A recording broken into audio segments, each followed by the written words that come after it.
Hello and welcome to Food Tank's webinar series. My name is Sarah Small and I'm Food Tank's Chief of Staff. I'm really excited about today's webinar with Anuradha Mittal. Anuradha is the founder and executive director of the Oakland Institute. She's also an internationally renowned expert on trade, development, human rights, and agriculture issues. Today, her presentation will discuss land and resource grabs along with strategies and solutions the Oakland Institute has implemented and are working on. This webinar will be recorded and posted on foodtank.com afterwards.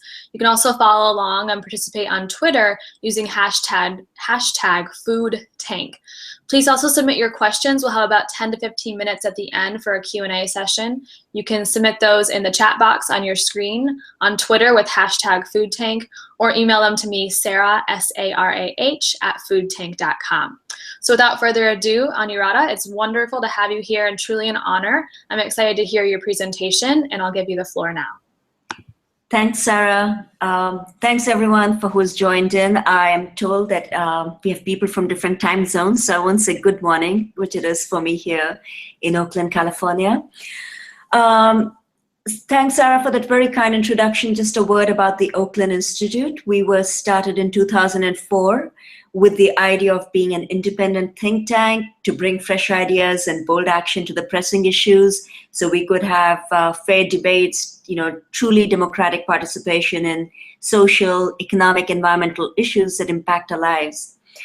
As Sarah mentioned, I'm going to talk about one aspect of our work, which is not really separated from the rest, but given the work we were doing, it stems from that. And we had been looking at trade issues. We had been looking at the high food price crisis in 2007, which very deeply impacted developing countries, especially where the poorest people spend nearly 70 to 80% of their budgets on food. At the same time, there was a financial crisis happening. And then we saw institutions, even FAO, Food and Agriculture Organization, talk about this win-win scenario where resource-poor countries but cash-rich could engage with countries which were resource-rich but cash-poor. And it seemed like a neat exchange where countries such as the Gulf states, other countries like India, could enter, say, the African continent and create a partnership where they could grow food, they could grow, export crops. And the whole idea behind that, or the assumptions that were being made, were that this would create development in places like Africa. It would create food security. It would create job security. It would create an opportunity for unused land to be put into productive use. It would lead to infrastructure development. So it was, as we were looking at the high food price crisis and we were looking at the causes and the impact of it, as we were looking at overall food security debates that are happening across the world, we as a think tank really wanted to look at if these, what we were hearing, that so-called investment in agriculture would really be an investment that would create food security, job security, and the rest is true. So as a think tank, we wanted to look into it and see if they are the truth or if it's just a myth. And that got us started in 2007, 2008 to start our research. The first few publications that we came out with, the Great Land Grab, because that's what we found when we started our initial research. We found that on one hand, you have institutions such as the World Bank, you have development institutions such as USAID or UK's DFID and others promoting this trend of pushing investment in agriculture, but without questioning investment for who and who benefits from it. In the wake of that, as a think tank, we realized that we could not just sit in Oakland and come up with a research. We selected 9 different countries all over the African continent, Africa, because it's such a poster child for all these development paradigms. And this included fieldwork, this included traveling with these so-called investors in their helicopters, spending time with the communities. Initially, we had thought that we could just go to the capital, show up, go to the Ministry of Land and Agriculture, and we could find, what kind of land deals are being processed. But very soon we realized that that's not going to work. There is such a lack of transparency and there's such a lack of accountability that very often you find some of the largest land deals have happened, land leases where land has been given away for 99 years for almost nothing, when you get to the community itself, when you get to areas where most people would not go. Let me just share key findings. Oh, by the way, before I start with the key findings, we selected countries to have the diversity. For instance, we had countries from North, South, East, and West Africa. We also looked at countries like Tanzania, which have had, stability compared to places like Sierra Leone, which have gone through civil war. We looked at Mozambique with the same kind of history. We looked at South Sudan, which was just about becoming a country. So we could look at what are the forces at work and what is the impact of this foreign investors coming into these countries supposedly to invest in agriculture. So just to share some key findings, what we found after extensive field work in many countries, that the scale, rate, and impact of this so-called land rush is really alarming. Because you might say, Anuradha, what's different about foreign plantations in, say, African countries? We have had banana plantations in the Philippines, in the banana republics and all of that. But just the scale and rate at which it is happening right now, this rush for land in faraway places is quite alarming. Asia, Latin America, Africa, every continent is impacted, Eastern Europe, but most of the deals are happening in Africa, and I'll go into it a little bit more later. Very often we are told, oh, the Chinese are in Africa. What we have found, everyone is involved in this land rush, from, as I said, DFID to USAID to Norwegian companies to church groups to ambassadors from the United States. Everyone is involved in this resource grab. And then one of the big things is also about the myth of unused, unproductive lands. In most instances, we found that there were people living on these lands who are indigenous, who are very often agro-pastoralist or pastoralist, communities who have customary land rights. Or it could be a country like Sierra Leone where you leave land fallow because you come back to it. So you need those lands to be left fallow and that they're not unproductive. And of course, most of the deals violate free, prior, informed consent. Given you have countries like Zambia or Papua New Guinea or in most places where the customary land rights, new processes are being set up to deny communities their land rights. And of course, the impact on national economy, livelihoods, and food security we found to be devastating. Just very quickly, most of the land deals that we saw in Africa, and by now we have looked at hundreds and hundreds of them, they're either for growing export crops. So it is not about improving food security of local communities or even national communities. It is, or for biofuels, which is definitely, given the mandates in Europe and in the United States, it's headed for those countries. Or very often we saw land just being taken over and being just kept vacant till they can turn it around and sell it for higher prices. On our website, you can find a video where CEO of Emergent Asset Management, she's no longer there, she is quoted as saying, she's at an investment conference where she's trying to encourage pension funds, university endowments to invest in their private equity fund. And she says, we can be moronic and not grow food and we'll still make money. They have vast holdings in Mozambique, South Africa, Swaziland, Zambia. Now, the way these morons make money is by basically turning that land around and selling it for higher prices. Similarly, just to say in terms of livelihoods, there is great research from Food and Agriculture Organization that clearly demonstrates that even 5 acres of arable land in Africa are enough to sustain a family. So if we assume that a family would at least have 5 to 6 people, you can see the impact of those 5 acres of arable land being used by a family farmer. Now, even if you have 100,000 hectares of land taken over for, say, a plantation, those kind of plantations don't create real jobs. They create menial jobs. They create seasonal worker jobs or sharecroppers. So you can imagine, at most, they might hire 1,000 people, which do not get the kind of livelihood they would have if they had the 5 acres of arable land. So this whole myth of livelihoods is nothing else but a myth. These large-scale plantations, cotton sugarcane plantations in Ethiopia, or takeover of land for growing the largest rice plantation in Tanzania, they are not benefiting the local farmers. And you have to remember that in the context that nearly 70 to 80% of the food that is consumed in developing countries comes from smallholder farmers. So it is not coming from your ADM and Cargills and the others. So if you're displacing these farmers, it is a huge impact on their livelihoods, but also a devastating impact on the food security of the communities and the country. So in the course of our work, what we found, as I said before, that there is no transparency.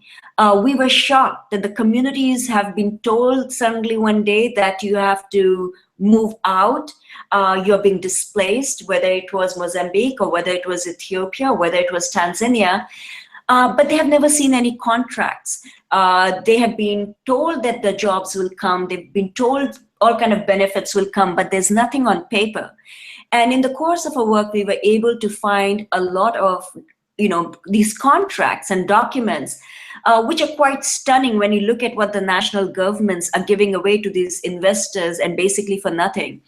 So for instance, in the case of Zambia, following the high food price crisis, when many countries put export bans to first feed their own populations, the government of Zambia was agreeing with these foreign investors. I mean, I kind of always hesitate to use the word investor because I'm not sure what they're investing, because it seems more like they're taking away.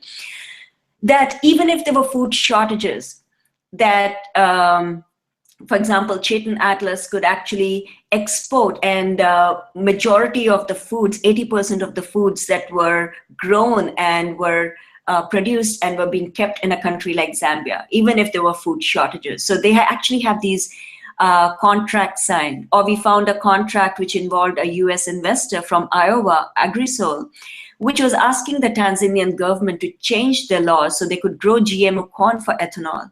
They were going to pay only 20 cents per acre. This was the largest land deal in Tanzania that nobody had heard about. 800,000 acres of land was to be taken. They also wanted the country to take a World Bank loan to put in a railway line from the farms to the port so they could export this corn for ethanol.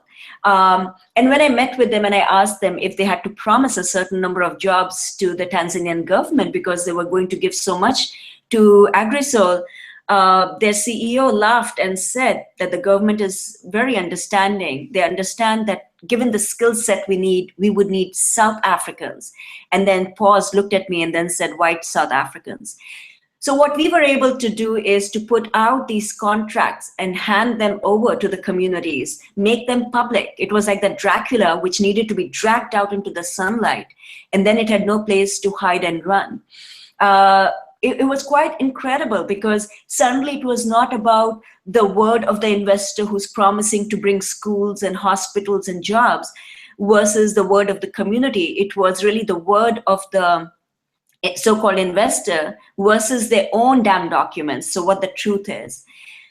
The result of all this research was we started releasing reports. We did very detailed country reports that were put out in June 2011. They're all available on our website. These are almost semi-academic reports which kind of look at in detail what the impact and what are the consequences and what are lessons to be learned from this so-called investment in agriculture and in land in countries ranging from Mozambique to South Sudan to Tanzania, Zambia, and several other places.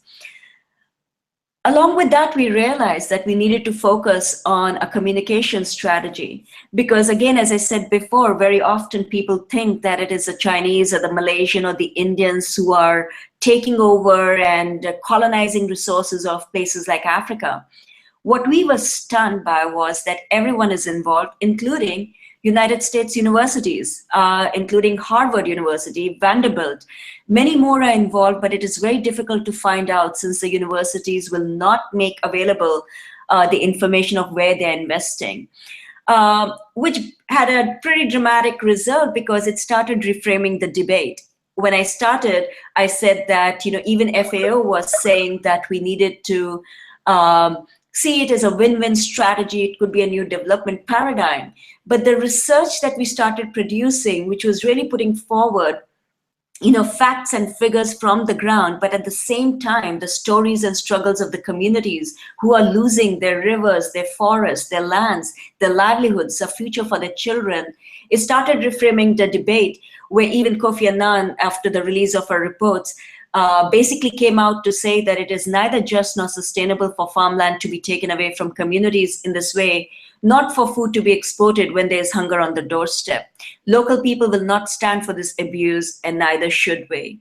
So it has been very interesting to see that once you start putting the truth and the facts out there, the kind of impact it can have. Since then, we have found ourselves not just working within Africa at the Institute now, whenever we are contacted by communities, as we were in the case of Papua New Guinea, or by the Maasai in Tanzania, or by communities in Argentina, we have used our ability to do research to be able to bring facts and figures which are useful for the communities. Unlike some other think tanks, what we do is really do research which will meet the needs of the communities, which will provide them the tools to be able to debate or strengthen their struggle with the local policymakers or in courts. Just to give you an example of a land deal that we were stunned by, was in South Sudan. It was a deal for 1 million hectares of land, which was made by, surprisingly, by the a former US ambassador for Refugee Affairs, Howard Eugene Douglas. He passed away a couple of years ago. But this gentleman, while he was a CIA operative in Sudan, got to know people and got 1 million hectares of land for only $25,000. The contract, which the community had not seen, which had just come back to Mukaya Payam, the village of Mukaya Payam, not too far from Juba, after the civil war had ended. The country was just becoming independent. They were starting their life again. Howard Eugene Douglas got a contract whereby he could just cut down the precious wood trees, the teak trees. He could use the land to grow anything he wanted, from food to biofuels. But he also had the right to go looking underneath the ground if there was gold, diamonds, oil, and had the right to sublease it to a third party. This lease, obtained for $25,000, was to last 99 years. Based on our research and the report that BBC did a program, and the community heard the BBC program on their transistors. I was in South Sudan in 2012 when the community marched up from Mukaya Payam to Juba and got the President Salva Kiir to cancel the land deal. Again, it has been, as I said, the Dracula experience when you pull it out into the sunlight. I mentioned the Agrosol land deal in Tanzania, the largest land deal. One of the other things, Bruce Rastetter, who's a Republican kingmaker, used to own the third largest ethanol plant in the country. He had not told anyone that these 800,000 acres, which were spread over 3 areas, just in one area, over 160,000 people lived, predominantly smallholder farmers. They had come as refugees from Burundi over 45 years ago. So most of them were born in Tanzania. They spoke Swahili, not their own language. And they had been farming, and they were told that they would have to leave, they would have to destroy their own homes, and then they would be given citizenship papers. So once our reports came out, Bruce Rastetter, who also happens to be a regent on the Iowa State University, the students mobilized and challenged his plans because Iowa State University was getting involved in the so-called investment displacing smallholder farmers. Agrisol had hoped to break ground in November 2011. They have still not been able to break the ground. But 2 years ago, those refugees got the citizenship papers without having to move from their lands. That was great. Similarly, Harvard students mobilized to create Responsible Endowments Coalition. Their big motto has been no land grabs from Africa to Alston. They have been pushing the university to ensure their endowments are not invested in private equity funds, which are taking over lands and resources from people in Africa, for instance. And Harvard had to pull out its $500 million investment from Emergent. Similarly, Vanderbilt students mobilized, and Vanderbilt pulled out its $30 million investment, again from Emergent Asset Management. It's in our work, we have seen, as I said before, that a lot of land is just taken over. People are rushing in, especially into Africa, because A, they can get 99-year leases.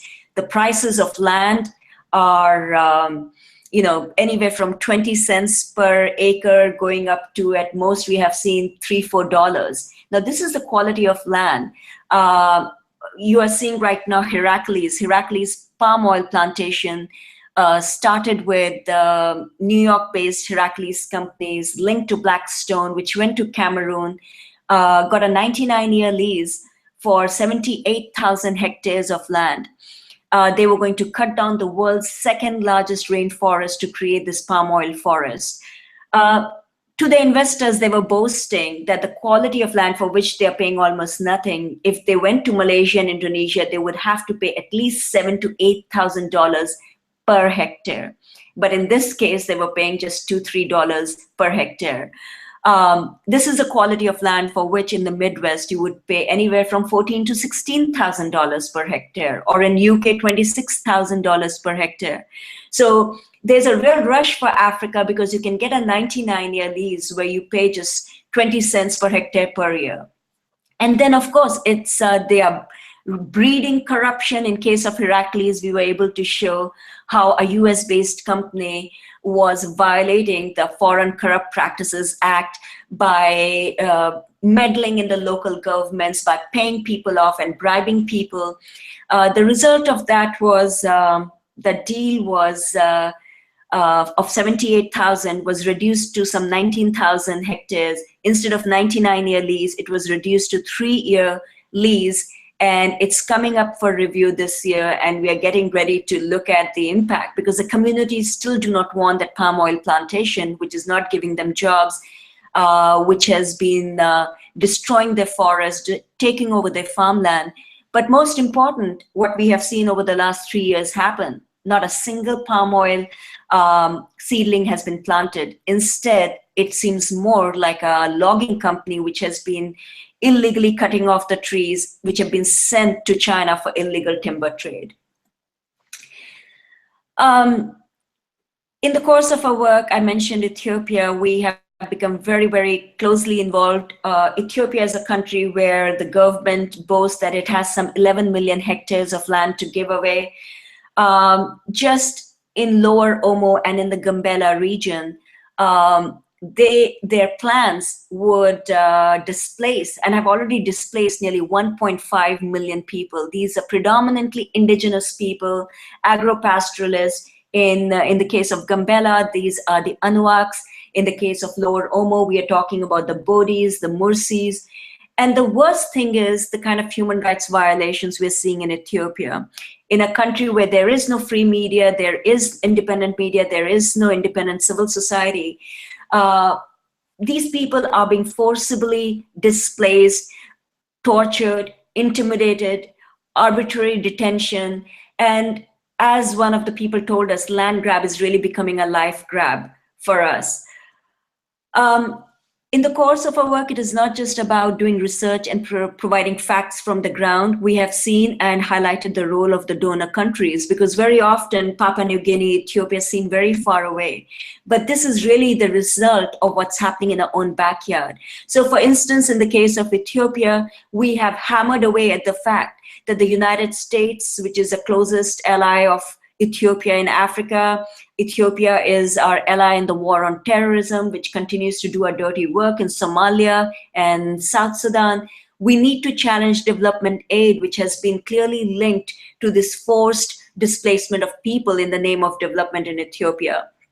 Just 2 days ago, we released a report called Moral Bankruptcy, which shows a program of the World Bank, which even its own inspection panel showed was linked to the forced displacement of people in Ethiopia, was closed down last year, but then they reinvented the program and have signed away $600 million to Ethiopia so it can continue to displace people.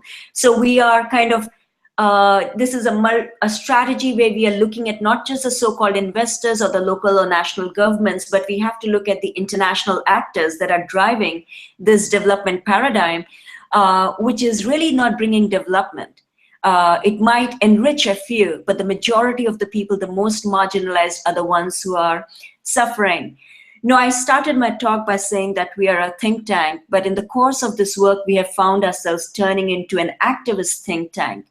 When we found in Gambela that following the massacre of the Anuaks in 2003, which was really about taking over their land and resources, and the governor fled, he's been now in jail. He was kidnapped and renditioned to Ethiopia 2 years ago. And he has been in jail charged as a terrorist. So given the research we have done, given the facts we know, we got involved to be urging President Obama to be telling his friends within the Ethiopian government to release political prisoners who are really land rights activists. I can tell you so many of my colleagues that I have come to know, Pastor Omar, Ashini, Jamal, Mr. Okello, they are in jail, all charged as terrorists because they're land rights activists in Ethiopia. Another new report that we released had to do with Papua New Guinea. We were asked by communities and villages in Papua New Guinea who heard about the work of the Institute to assist them in documenting what's going on in terms of the theft of the land and resources. This is a country where majority of land is customary land rights.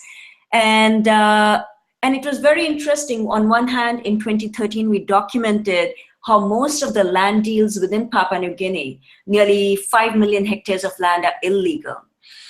But the government came back, first said that they would cancel those deals, and then said, but we need this investment for development. Our latest report, the Great Timber Heist, actually shows that there are companies who have been operating in Papua New Guinea for the last 20 years. But over 20 years, they have been declaring losses, so they don't even pay taxes. So much for development. So here are foreign companies that are pillaging and destroying your environment and taking away your forests and taking away your farmlands. And then they do not even pay taxes. And Papua New Guinea is facing one of the worst financial crises where public officials are not being paid, where the education and health budget has been slashed by 40%. Again, if you go to our website, you can see we try to disseminate our work of findings in different formats, from a comic book, My Home, My Land, which is based on our research, to also looking at the other forms of land grabs. For example, in Sri Lanka, where it's really the Sri Lankan army which has taken over the lands following the civil war and using it for their own benefits. I had mentioned that we also look at the international development agencies. What we have found, the biggest promoter of these land grabs is the institution called the World Bank, which has been ranking countries on what they are like to do business with. Now, these rankings are not based on, say, Bhutan's happiness index. They are really based on if you're willing to give up your environmental standards, your labor standards, your protection of community land rights. And then they rank you. So if you are saying that we will give up free, prior, informed consent, you're ranked first. But then your neighboring country says that we will, ban civil society organizations as well as free, prior, informed consent. Then you become first, and the other one becomes second. So it's really a slippery slope, which is really, doing away with any kind of community rights. If your country says you'll allow easy entrance of pesticides, fertilizers, you get a good ranking. So with the community groups that we have worked with for so long, they are the ones who came up with the idea that this is our land and it is our business, and the World Bank has no right and no business to be ranking us. So we are also doing research and providing those research materials to the community groups that can challenge the bank to do away with its doing business rankings. I think the biggest message for us in our own work and learning has been that we went in as a think tank to do research, but what we saw, we could not unsee. What we heard, we could not unhear. And that has led to this very close involvement and work with our communities. And very often when somebody says, who are your partners? I always say sometimes our partners don't even have postal addresses. They're in faraway places, but we are seeing the impact of how they're resisting, how they're struggling for their land rights.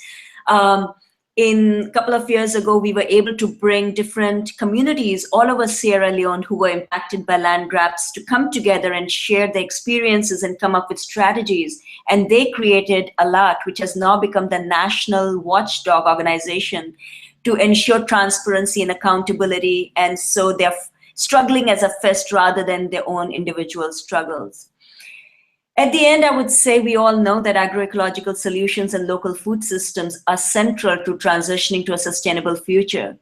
And the key to that is really in the hands of smallholder farmers, fisherfolk, and pastoralists. So on one hand, while we're trying to reframe the debate upon this so-called investment in agriculture, but last year we had real fun when we could put out 33 case studies from 20 different African countries, which showed that if we really want to increase food production, if we want to improve livelihoods, if we want to deal with the climate crisis, the answer is in smallholder agroecological solutions. These case studies are available on our website. And the beauty of them is they're not just cutesy micro examples of what can be done. These are scalable studies. These can impact millions of hectares of land and millions of lives. So we know how to do these things. And what we realize is that the real issue is not that we don't know how to grow food sustainably or take care of the planet. We have to figure out how to remove those from power who prevent that from happening. Thank you. Thank you, Anuradha. That was an amazing presentation. It has really kind of inspired our audience listening on different outlets. So thank you so much. We do have a lot of questions from our listeners. So for the next 10 to 15 minutes, let's go through as many as possible. And I'd like to remind our listeners as well that they can continue to send their questions in using the chat box on Twitter with #foodtank or email me, sarah@foodtank.com. So I'd like to start by asking you a question from a listener named Jill. She says, you've been working on these important issues for many years now. What are some of the bright spots you've seen? Have you seen policies for food security and sovereignty that work and are scalable? That's a great question. In terms of policies, the agroecology case studies that I mentioned, are not just happening because of the civil society. There has been intervention of the governments as well. And that's why we put them out to promote and push and support the policy efforts that take place in developing countries, that this is the way to go. At the national level, we have not really seen, given the kind of pressure you find from institutions such as the World Bank. I mean, today you have a situation where if a country was to say, we will not allow foreign investors in to come and take over our land and resources, you would be called a communist threat.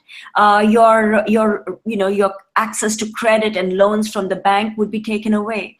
So in terms of bright hopes and spots, and why personally I continue to do this work, is the communities. I mean, whether it's Papua New Guinea to Ethiopia, people are not about to roll over and give up their land rights. Their relationship with land is so different from, say, most of us. It's a completely different relationship. So, and I find that to be a bright spot. The success stories that I mentioned, that here was AgriSol with this powerful Republican kingmaker who wanted to displace communities, and once how the students from Iowa State mobilized with the communities in Tanzania, that's a bright spot. Same thing in South Sudan. But the challenge still remains, and that's why we continue to put pressure on the rich donor countries, on USAID, on DFID, and the World Bank, that move away and allow that policy space for developing countries to come up with their own agricultural policies, which are built upon consultation with the farmers and ensure, credit and extension services and the rest. Thank you, Anuradha. The next question, well, first a comment from Barbara. She says, I am researching how to eliminate hunger and extreme poverty locally and globally simultaneously, trying to get more Americans involved in helping and supporting development needs in other countries.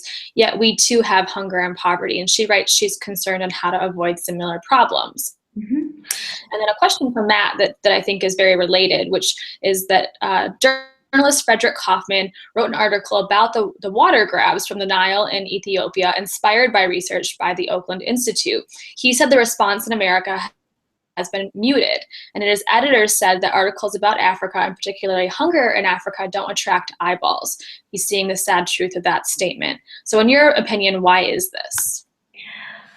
Well, first of all, I think it's very important to emphasize that hunger is not caused because we don't know how to produce enough food. And as the first person had sent in, we need to be really concerned that in this country, with the kind of resources we have the kind of hunger. We have, families, I think nearly 500,000 families with children that go to bed hungry. That should be, while we have presidential debates and stuff, that needs to be the biggest issue. It is so shameful that we have that kind of hunger in this country.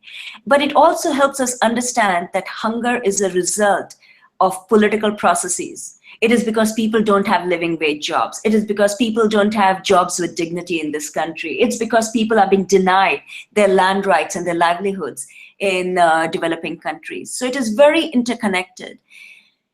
Having said that, I think people still continue to be so aloof and moved away, and they do not realize that water grabs, land grabs, and I'm glad you mentioned, land grabs is not just about land, it is also about water. Most of the land deals that we saw are for the best productive lands which are arable. Nobody is going for unproductive, bad land. They're going for the best lands. And this resource grab, we don't realize how closely involved we are. For instance, that's why we were very keen on publicizing who is involved in it. It is our pension funds. It's TIAA-CREF. It is, Harvard University with its fat endowment, which is investing in these land grabs. And a lot more work needs to be done to make people aware that it might be our retirement funds, it might be my university that is actually involved in land grabs and water grabs in other countries. Thank you, Anuradha.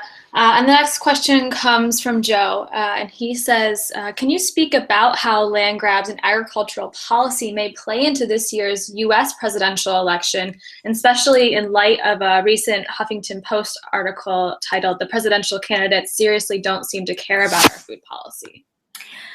I think if you look at the presidential candidates, it is incredibly scary that you do not see a debate and discussion around a different kind of farm policy. I mean, in this country, we have seen the devastating impact of the Farm Bill on the farming communities, on our environment, on our lands, and the earth of the United States. But at the same time, it was last year when, again, Bruce Rastetter, who was behind Agrisol land deal in Tanzania, he invited all the presidential candidates to come and share the platform with him to talk about how Iowa will feed the world. All the Republican candidates showed up and shared the platform with him. The whole idea was this large-scale industrial agriculture will feed Iowa and the rest of the world. Incredibly scary. And that is why people like Rastetter think that they can take over the lands of communities in Tanzania and elsewhere so they can get rich because they believe they're feeding the world.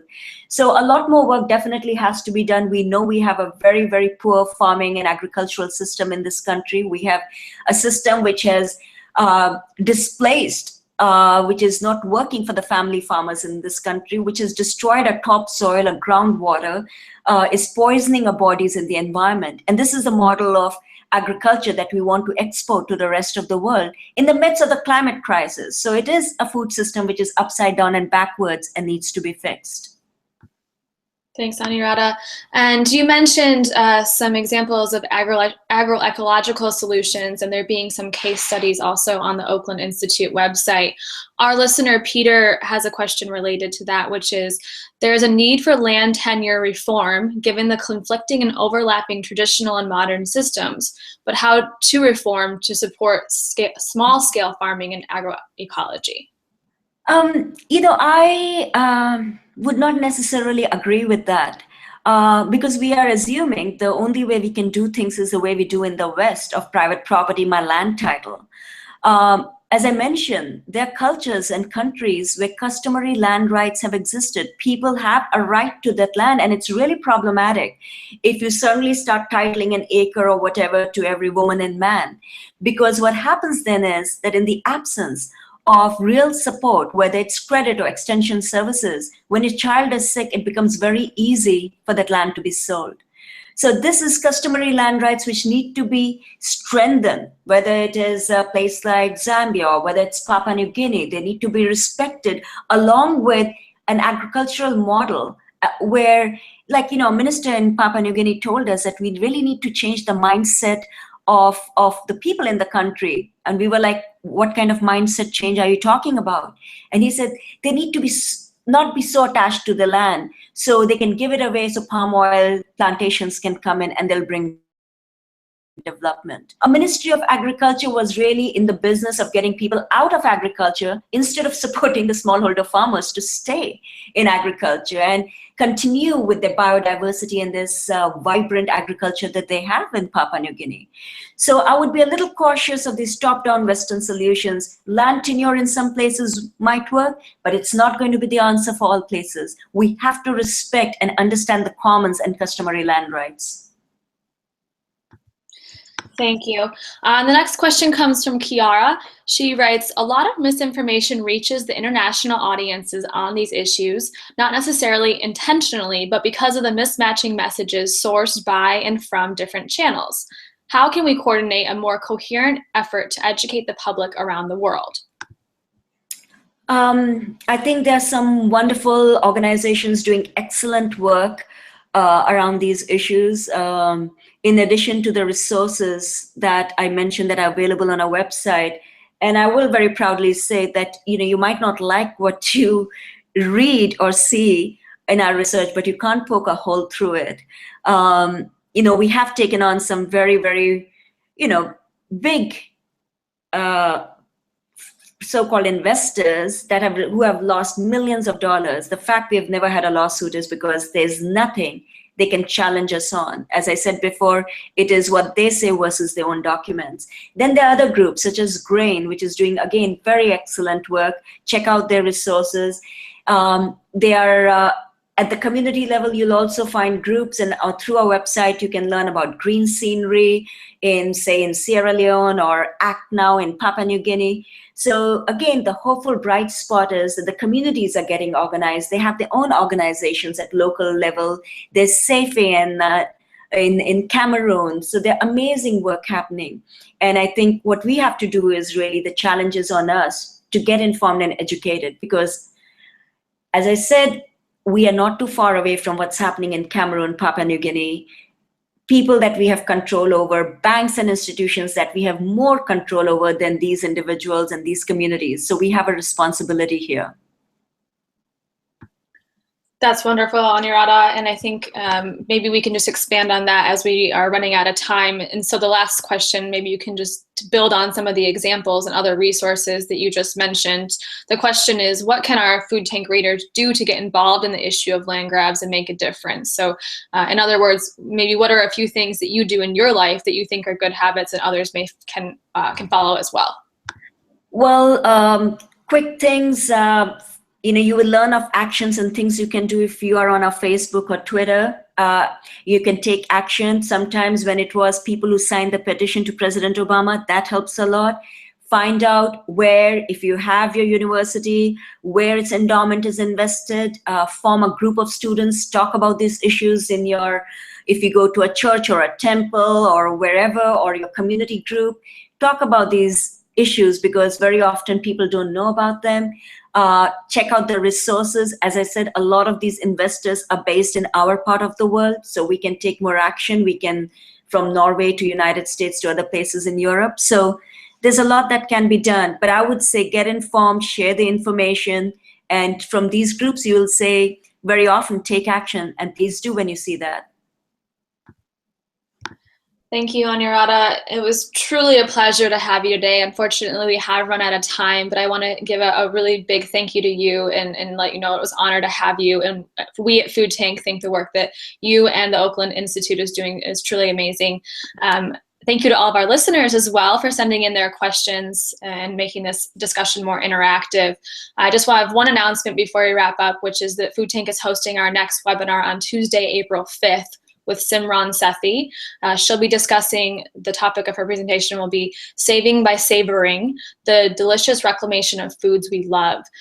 We also have a Food Tank Summit coming up on April 20th and 21st in Washington, D.C. at the American University, which you can find more details on foodtank.com.